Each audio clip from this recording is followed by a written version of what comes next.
This is Wallet Brief, where we break down what actually moved the U.S. economy this week, without the noise. If prices, interest rates, jobs, housing, or taxes are quietly changing your money, this is where you stay informed. Let's get into what really happened this week, and what it means for your wallet. Before this week, gas and food prices were already moving in different directions.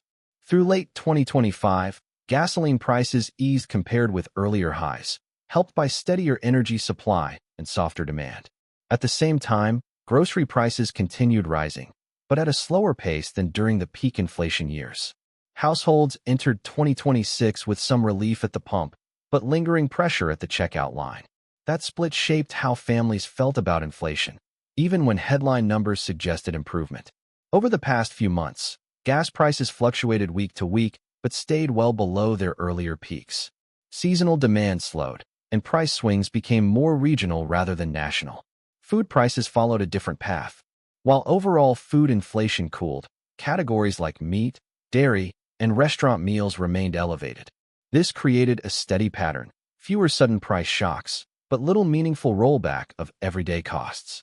This week, gas prices showed modest movement, with some regions seeing small increases while others remained flat or slightly lower.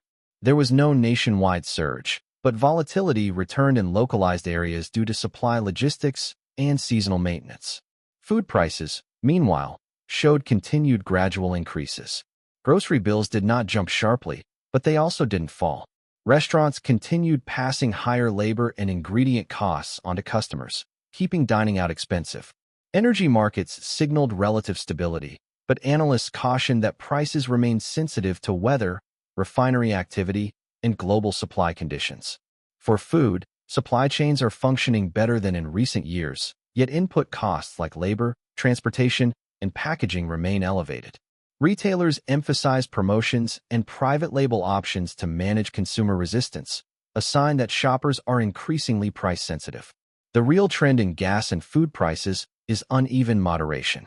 Prices are no longer surging, but they aren't reversing either.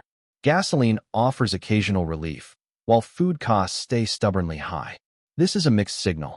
It reduces the risk of sudden inflation spikes, but keeps pressure on household budgets that depend heavily on essentials.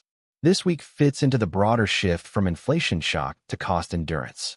Instead of dramatic jumps, families are dealing with persistently higher prices that slowly erode purchasing power over time. That environment changes behavior. More comparison shopping, fewer discretionary trips, and tighter control over weekly spending. For your wallet, gas prices affect commuting and travel plans, while food prices hit immediately and repeatedly. Even small grocery increases add up over weeks and months. Households may feel forced to trade down on brands, eat out less, or cut back elsewhere to compensate. A widely recognized signal many Americans notice is when fuel prices dip briefly but grocery totals stay high. A reminder that relief in one area doesn't always offset pressure in another. Next week, watch regional gas price trends, refinery activity updates, and any changes in energy demand. On food, pay attention to grocery inflation reports, wholesale price movements, and restaurant pricing signals. If fuel prices remain stable and food inflation continues slowing, household cost pressure may ease gradually. If either reverses, budgets could tighten quickly again. That's your wallet brief for this week. These changes don't always make headlines, but they do change how much you pay, save, and earn. We'll be back next week with the updates that matter. Until then, stay informed and protect your wallet.